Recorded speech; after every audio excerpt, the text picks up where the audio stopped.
नमस्कार, good morning. Times now नव भारत पर बहुत स्वागत है आपका। फिट इंडिया के सुपर हिट बुलेटिन का वक्त हो गया है। मैं हूं आपके साथ बरखा शर्मा। गुड मॉर्निंग, मैं हूं आपके साथ श्वेता श्रीवास्तव। तो बहुत सारी खबरें आज फिट इंडिया के सुपर हिट बुलेटिन में आपको दिखाएंगे। चलिए आपको बताते हैं कौन कौन सी वो खबरें होंगी जो आगे आपके सामने होंगी। देखिए, प्रभु श्री राम आए हैं, क्योंकि हिंदी तिथि के मुताबिक 1 साल हो चुका है प्राण प्रतिष्ठा को, और ऐसे में प्रभु श्री राम के विराजे 1 साल पूरा होने के उपलक्ष्य में प्रथम वर्षगांठ के मौके पर अयोध्या में क्या तैयारी है, क्या खास वहां पर होने वाला है, एक एक तस्वीर कैसे रामनगरी अयोध्या सजी धजी है, वो सब आपको दिखाएंगे। बिल्कुल। इसके अलावा देखिए, दीवार पर कहां पर दंगल हो गया। बुलेटिन में बात 2 गुटों में हुई इस खूनी दंगल की होगी, जहां पर मैदान में ये 2 गुटों के जो लोग हैं वो कूद पड़ते हैं, लाठी डंडे चलते हैं। कहां पर क्या कुछ हुआ, इस खबर से जुड़ी हुई पूरी जानकारी आपको देंगे। इसके अलावा कहां पकड़ा गया खूंखार, ये खबर आपके सामने होगी, आपको दिखाएंगे। और भी बहुत सारे रोचक वीडियोस जिसे देखकर आप डरेंगे भी और मुस्कुराएंगे भी। और देखिए, बुलेटिन में बात उस नकारे सिस्टम की भी होगी जिसकी लापरवाही की वजह से 15 साल के मासूम की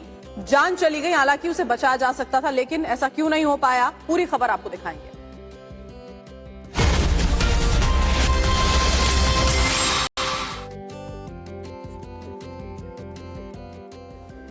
और बड़ी खबर के साथ शुरुआत करते हैं। आज अयोध्या में प्रतिष्ठा द्वादशी महोत्सव है। 11 से 13 जनवरी तक प्रतिष्ठा यानी कि जो प्राण प्रतिष्ठा रामलला की हुई थी, उसकी 1 साल पूरे होने के मौके पर ये द्वादशी महोत्सव का आयोजन किया गया है। देखिए, 11 बजे रामलला मंदिर में विशेष पूजा अर्चना जो है वो यहाँ पर की जाएगी। मुख्यमंत्री योगी आदित्यनाथ रामलला का अभिषेक इस दौरान करेंगे। बहुत बड़ा, बहुत महत्वपूर्ण दिन हर राम भक्त के लिए है। 1 साल प्राण प्रतिष्ठा को हुआ है और हिंदी तिथि के हिसाब से आज वो वर्षगांठ जो है 11 तारीख वो मनाई जानी है। हालांकि इंग्लिश के हिसाब से 22 जनवरी को पिछले साल प्राण प्रतिष्ठा हुई थी, लेकिन हिंदी तिथि के अनुसार आज ही 1 साल पूरा हुआ है और इसीलिए 11 से लेकर यानी आज से लेकर 13 तारीख तक प्रतिष्ठा द्वादशी महोत्सव मनाई जा रही है। इस दौरान वहां रामनगरी अयोध्या को सजा दिया गया है, रामलला का भव्य श्रृंगार किया गया है आज के दिन इस खास मौके पर। और देखिए, ये कहा जा रहा है कि काफी संख्या में श्रद्धालु इसी बीच में अयोध्या पहुंचने वाले हैं रामलला के दर्शन करने के लिए। उसको लेकर भी तैयारियां जो हैं वो पुख्ता की गई हैं, पूरी की गई हैं, क्योंकि जब प्राण प्रतिष्ठा हुई थी तब काफी संख्या में देखिए उसके बाद लोग जो हैं वो पूजा अर्चना के लिए, दर्शनों के लिए पहुंचे थे। और अब जब एक पूरा साल बीत चुका है तो अब भी ये उम्मीद की जा रही है कि इस खास मौके पर श्रद्धालु उमड़ सकते हैं प्रभु श्री राम के दर्शनों के लिए। तो मुख्यमंत्री योगी आदित्यनाथ आज वहां मौजूद रहने वाले हैं, रामलला का अभिषेक करेंगे। आज दोपहर में कुमार विश्वास का एक संगीतमय कार्यक्रम भी वहां पर है, जहां वो श्री राम के जीवन से जुड़ी हुई कई गाथाएं लोगों के सामने रखेंगे। इसके अलावा भी तैयारियां पूरी हैं। सांस्कृतिक कार्यक्रमों का आयोजन भी आज रामनगरी में किया गया है। बड़ी तादाद में श्रद्धालु पहुंचे हुए हैं। भव्य टेंट सिटी का निर्माण किया गया है ताकि किसी भी राम भक्त को किसी तरह की दिक्कत ना हो। रहने, ठहरने, खाने और भंडारे की 24 घंटे व्यवस्था की गई है। चिकित्सीय सुविधाएं मुहैया करवाई गई हैं। इसके अलावा सुरक्षा के व्यापक बंदोबस्त रामनगरी में देखे जा रहे हैं। तो देखिए, 1 साल जब पूरा हुआ तो किस तरह से अयोध्या नगरी बदली है, उसको लेकर चर्चाएं खूब की जा रही हैं कि वहां पर जब इतनी संख्या में श्रद्धालु दर्शनों के लिए पहुंचे थे तो लोगों का जीवन भी किस तरह बेहतरी की तरफ बढ़ा। राकेश पांडे इसी बीच में हमारे सहयोगी इस वक्त जुड़ चुके हैं। राकेश, आपको राम राम सुबह की, आप वहां पर मौजूद हैं। वर्षगांठ पहली प्राण प्रतिष्ठा की किस तरह की तैयारियां हैं, क्या कुछ आज होना है, बताएं जरा। बिल्कुल, मैं सबसे पहले आपको तस्वीरें दिखाता हूं और तस्वीरों से पहले आपने कहा राम राम, तो आपको भी राम राम, पूरे देश को राम राम। और इसलिए कि जिस राम मंदिर का इंतजार पिछले साल समाप्त हुआ था, उस राम मंदिर के में प्राण प्रतिष्ठा की पहली वर्षगांठ है। मैं आपको सबसे पहले तस्वीरें दिखाता हूं। रामपथ की ये तस्वीरें देखिए, रवि यादव आपको तस्वीरें दिखाएंगे किस तरीके से ये भव्य तोरण द्वार यहाँ पर तैयार है। और आप देखिए, जय सिया राम इस पर अंकित है। श्री राम जन्मभूमि तीर्थ क्षेत्र में आप सभी का स्वागत है। श्री राम लला जी प्रथम प्रतिष्ठा द्वादशी समारोह, आप देखिए ये बीचों बीच अंकित किया गया है। अलग अलग जगहों से अलग अलग तरीके के फूल मंगाए गए थे। उन फूलों के जरिए इस तोरण द्वार को सजाया गया और यहीं से होकर जब आप जाएंगी तो प्रभु राम के दर्शन होते हैं उनके दिव्य महल में। आपने कहा कि प्रतिष्ठा द्वादशी, देखिए उससे पहले चूंकि पिछले साल 22 जनवरी को प्राण प्रतिष्ठा हुई थी, बहुत सारे लोगों के मन में ये जानने की इच्छा होगी कि आखिरकार 11 तारीख को यानी आज के दिन प्रतिष्ठा द्वादशी क्यों मनाई जा रही है। तो हिंदी तिथि और पंचांग के हिसाब से धर्माचार्यों ने तय किया कि पिछले साल 22 जनवरी को पौष शुक्ल द्वादशी थी, तो इस बार भी जो प्राण प्रतिष्ठा की वर्षगांठ मनाई जाए वो पौष शुक्ल द्वादशी को ही मनाई जाए। तो इस बार पौष शुक्ल द्वादशी आज पड़ रही है, यानी 11 तारीख को पड़ रही है। 3 दिनों तक ये पूरा कार्यक्रम चलने वाला है। इन 3 दिनों में सबसे बड़ी बात है कि वीआईपी दर्शन कोई नहीं होंगे, सामान्य तरीके से, यहाँ तक कि आरती के लिए भी जो पासेस जारी होते हैं वो नहीं होंगे।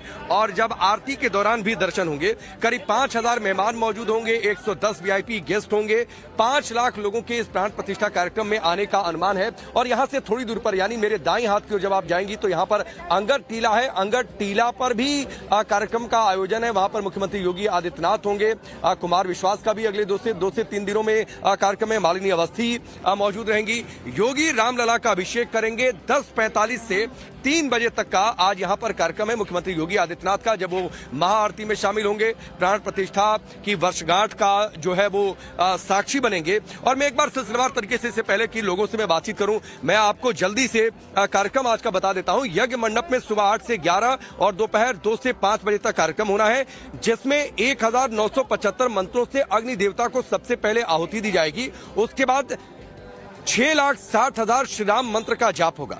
सुबह 10 बजे से दोपहर 2:20 तक श्री राम लला का महाभिषेक होगा, श्रृंगार होगा, भोग आरती होगी। दोपहर 3 बजे से शाम 5 बजे तक श्री राम राग सेवा होनी है। शाम 6 बजे से रात्रि 9 बजे तक बधाई गान होना है। यात्री सुविधा केंद्र, आप देखिए यहाँ पर भी एक यात्री सुविधा केंद्र बनाया गया है। ये मैं आपको तस्वीरें दिखाऊं जो लाइटों के जरिए सजाया गया है इस यात्री सुविधा केंद्र, और इसके पीछे भी तैयारी है जहां पर संपूर्ण श्री रामचरितमानस का पाठ होगा।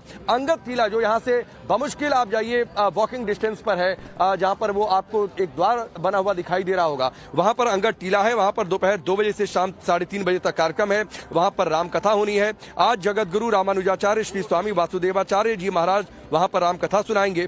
दोपहर 3:30 से 5 बजे तक वहां पर अंगद टीला पर सीएम योगी की मौजूदगी रहेगी। वहां से एक सभा को वो संबोधित भी करने वाले हैं। और शाम 5:30 बजे से रात्रि 8:30 बजे तक सांस्कृतिक संध्या होनी है, रामलीला मंचन होना है, स्वाति मिश्रा का गायन भी होना है। और आप देखिए यहाँ पर किस तरीके से लोगों की मौजूदगी भी है। अब मैं आपको तस्वीरें दिखाता हूँ, लोग यहाँ पर आ रहे हैं, लोगों के मन में एक उत्साह है।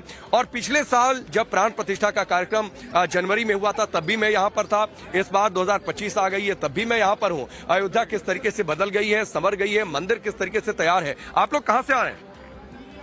मैं उड़ीसा से आया। उड़ीसा से आ रहे हैं। आप कहाँ से आए? अमरावती महाराष्ट्र से। दर्शन किया आपने? हाँ जी, दर्शन कर लिया सुबह, और डबल दर्शन करने आए हम लोग। अच्छा, डबल दर्शन करने आए।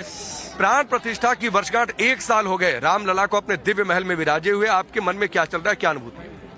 रामलला को जो महल है वो वाकई में देखने लायक है। इतना खूबसूरत नजारा, ऐसा लग रहा है देखते ही सारी थकान दूर हो गई।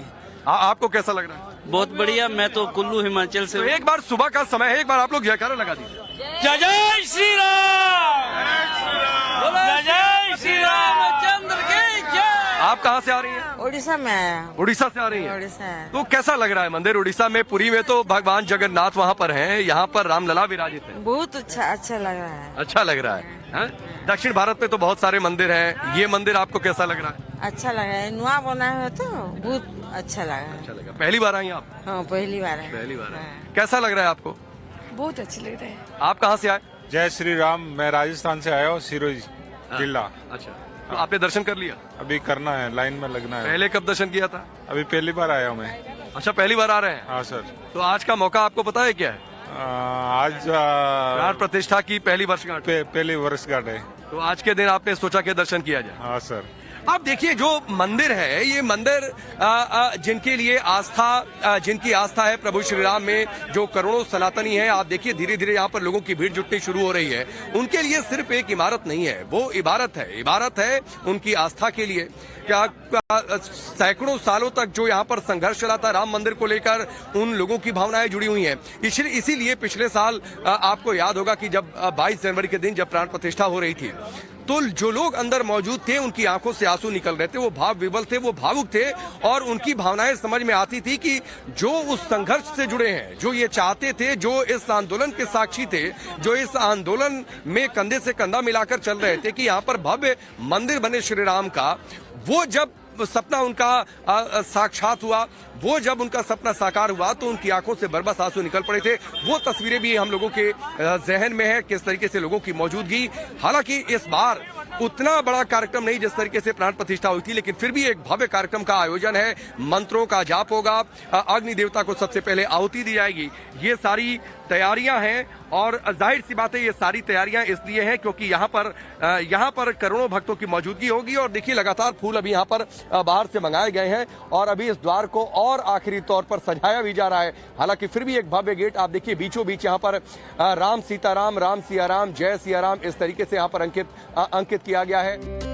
महाकुंभ के लिए प्रयागराज पूरी तरह से तैयार है। 40 करोड़ श्रद्धालु उस अमृत स्नान की अमृत घड़ी का इंतजार कर रहे हैं जब आस्था की डुबकी वो संगम में लगाएंगे। और देखिए महाकुंभ से पहले प्रयागराज में लेजर शो का आयोजन किया गया जिसे देखकर सभी मंत्रमुग्ध रह गए। संगम तट पर जब वहां पर ये तस्वीरें देखने को मिली, ये रोशनी बिखरी तो चांद जमीन पर उतर आया हो इस तरह का नजारा था।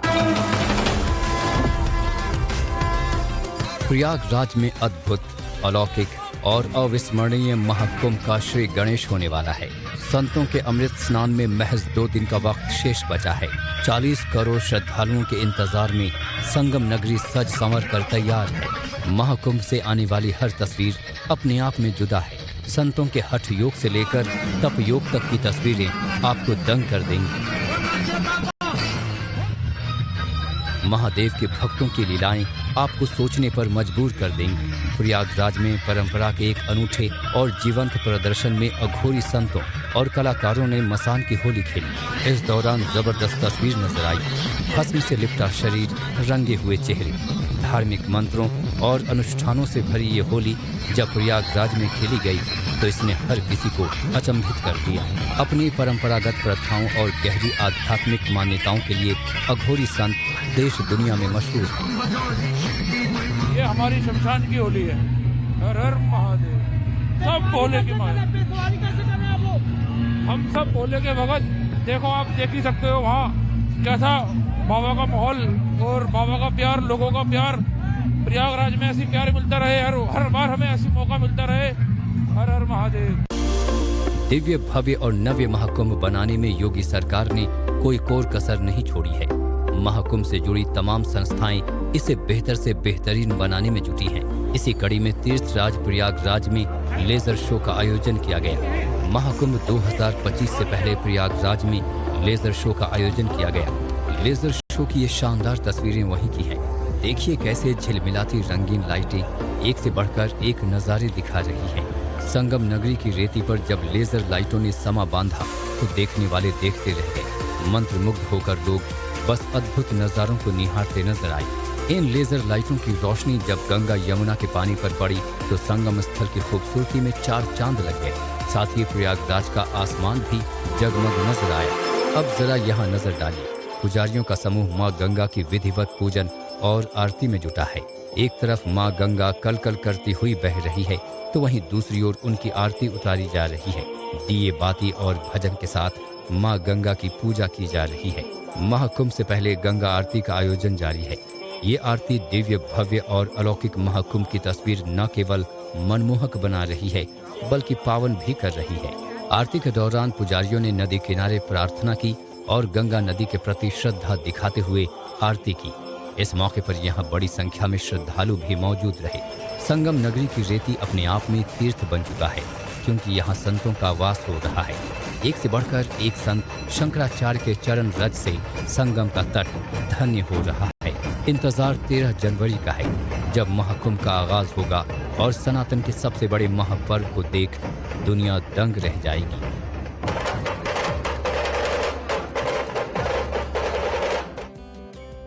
और देखिए महाकुंभ की जो दिव्यता है, भव्यता है, वो विदेशों तक जा पहुंची है। विदेशी श्रद्धालु जो है वो भी महाकुंभ का हिस्सा बनने के लिए पहुंच रहे हैं।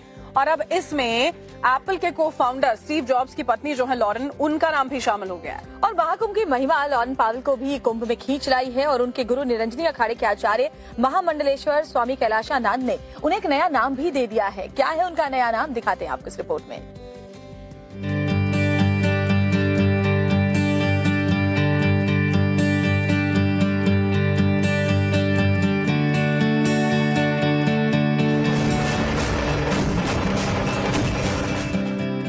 उत्तर से दक्षिण तक, पूरब से पश्चिम तक प्रयागराज के महाकुंभ की चर्चा है।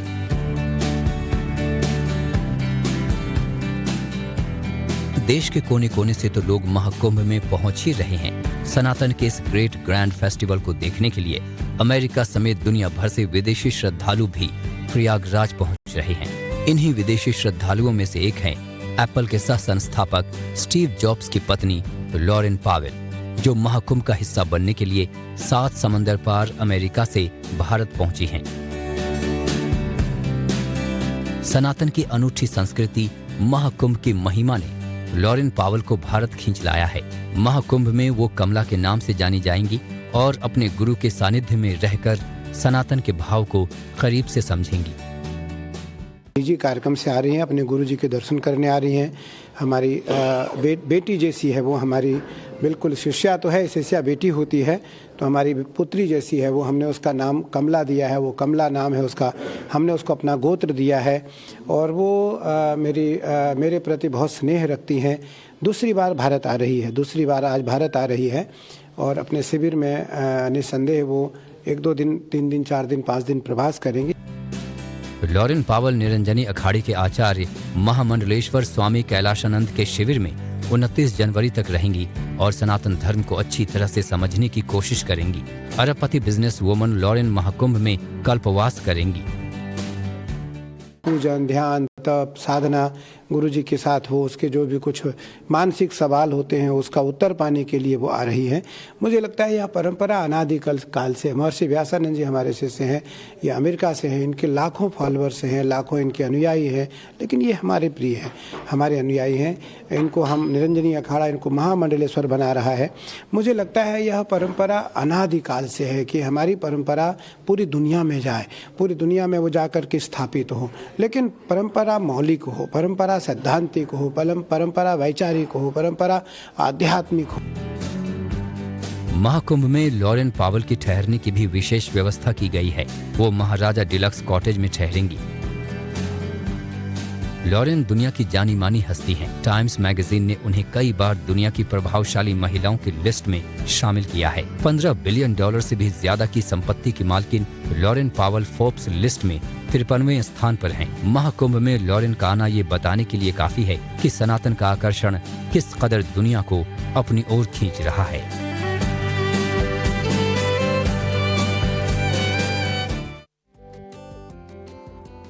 और एक बड़ी खबर आपको बता रहे हैं, शंकराचार्य नरेंद्र सरस्वती का बड़ा बयान। देश में यूसीसी लागू करने की मांग उन्होंने की और साथ ही ये भी कहा कि जनसंख्या नियंत्रण कानून भी लागू होना चाहिए। इसी के अलावा वो ये कहते हुए भी नजर आए कि जो मठ मंदिर हैं उनसे सरकारी नियंत्रण जो है वो खत्म किया जाना चाहिए। ये बड़ी खबर हम आपको इस वक्त की बता रहे हैं। शंकराचार्य नरेंद्रानंद सरस्वती का बयान, जनसंख्या नियंत्रण लागू होना चाहिए, यूसीसी लागू करने की मांग जो है वो उनकी ओर से देश में की गई। तो शंकराचार्य नरेंद्रानंद सरस्वती ने ये बड़ी बात कही है। यूनिफॉर्म सिविल कोड लागू करने की मांग उन्होंने की। सनातन बोर्ड ठीक है, लेकिन इस देश में समान नागरिक संहिता, जनसंख्या नियंत्रण, धर्मांतरण को अमल हो, सरकारी नियंत्रण से जो मठ मंदिर हैं वो मुक्त हो, घर वापसी हो और सनातन का विस्तार हो। बहुत से लोग जो सनातन छोड़ चुके हैं अगर वापस आएंगे तभी देश मजबूत होगा। जहाँ जहाँ सनातनी हिंदुओं की संख्या कम हुई वहीं अलगाववाद, उग्रवाद और देश विभाजन कटने की बातें हो रही हैं। और आपको बड़ी खबर बता दें, महाकुंभ से पहले सनातन बोर्ड की मांग जो है वो यहाँ पर की गई है। जगत गुरु हिमांगी सखी की ओर से मांग उठाई गई। उन्होंने कहा कि सनातन धरोहर को बचाने के लिए सनातन बोर्ड की स्थापना होनी चाहिए और साथ ही ये भी कहा कि सनातन भूमि को बचाया जाना चाहिए। जगत गुरु हिमांगी सखी ने ये बड़ी बात कही है। महाकुंभ 2025 में शुरू होने में कुछ ही घंटे का वक्त बाकी है और ये बड़ी बात उन्होंने सामने रखी है। तो ये बड़ी खबर इस वक्त की हम आपको बता रहे हैं। महाकुंभ की शुरुआत होने से पहले सनातन बोर्ड के गठन की मांग कर दी गई है। सनातन बोर्ड का गठन होना अति आवश्यक हो चुका है, क्योंकि हम देख रहे हैं वक्फ बोर्ड जैसे प्रयागराज की भूमि को कह रहा है वक्फ बोर्ड कि ये भी हमारे वक्फ बोर्ड में आता है, तो ऐसे दुर्बुद्धि दुराचारी लोग, उनको मैं यही कहूंगी कि आप तो पूरे भारतवर्ष को बोलोगे कि ये वक्फ बोर्ड की भूमि है, तो ऐसे कैसे। इसीलिए सनातन बोर्ड का गठन होना अति आवश्यक है कि जिससे हमारे सनातन धरोहर हमारे टाइम में पता लगा कि भारतवर्ष तो पूरा मुस्लिम राष्ट्र बन जाएगा, वक्फ बोर्ड राष्ट्र बन जाएगा, एक नया ये तरीका चालू कर देंगे।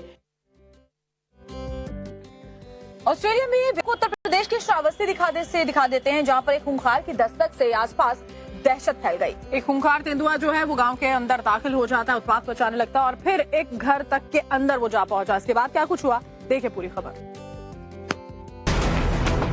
जिसकी दहाड़ से सांसें थम जाएं, जिसे देखकर होश फाख्ता हो जाएं, जो सिर्फ एक पंजे से प्राण निकाल दे, वही खूंखार जंगल छोड़कर इंसानी बस्ती में घुस आया था। इसके बाद लोगों का जो हाल हुआ उसे आसानी से बयान नहीं किया जा सकता। तस्वीरें यूपी के श्रावस्ती की हैं, जहां नैरनपुर इलाके में सुबह सुबह दहशत फैल गई। सुबह 6 बजे जब लोग आंख मिचते हुए उठे तो सामने दिखाई दिया यही खूंखार तेंदुआ। तेंदुए को अपने करीब देखकर लोगों के होश उड़ गए, जिसके बाद पूरे गांव में अफरा तफरी मच गई। नारायण जोत गांव में घुसे इस तेंदुए ने पहले तो जमकर दहशत फैलाई और फिर उसके बाद देखते ही देखते ये खूंखार एक ग्रामीण के घर में घुस गया। तेंदुआ जैसे ही घर के अंदर घुसा तो अंदर मौजूद लोगों के हलक सूख गए और जान अटक गई। उसके बाद घर के लोग किसी तरह से कमरे का दरवाजा बंद कर घर से बाहर भाग निकले और घर में तेंदुए के छिपे होने की जानकारी इलाके की पुलिस और वन विभाग को दी गई। इसके बाद मौके पर पहुंची वन विभाग की टीम ने घर के बाहर सबसे पहले तो जाल लगाया ताकि ये खूंखार फिर से बाहर आतंक फैलाने के लिए न निकल आए और फिर तेंदुए को पकड़ने की तैयारी शुरू की गई। तेंदुए को पकड़ने का रेस्क्यू ऑपरेशन देखने के लिए इलाके में जबरदस्त भीड़ भी जमा हो गई। 12 घंटे की कड़ी मशक्कत के बाद वन विभाग की टीम तेंदुए को बेहोश करने में कामयाब रही और तब जाकर ये खूंखार पकड़ में आया। तेंदुए को ट्रैंक्विलाइज किए जाने के बाद इसे बांधा गया। फिर रेस्क्यू टीम इसे उठाकर घर के बाहर ले आई और फिर इसे ले जाकर पिंजरे में कैद कर दिया। इसके बाद रेस्क्यू टीम तेंदुए को लेकर चली गई, लेकिन गांव में तेंदुआ आने से ग्रामीण में दिन भर दहशत का माहौल बना रहा और मौके पर बड़ी संख्या में पुलिस मौजूद रही। तेंदुए के पकड़े जाने के बाद ही लोगों ने राहत की सांस ली।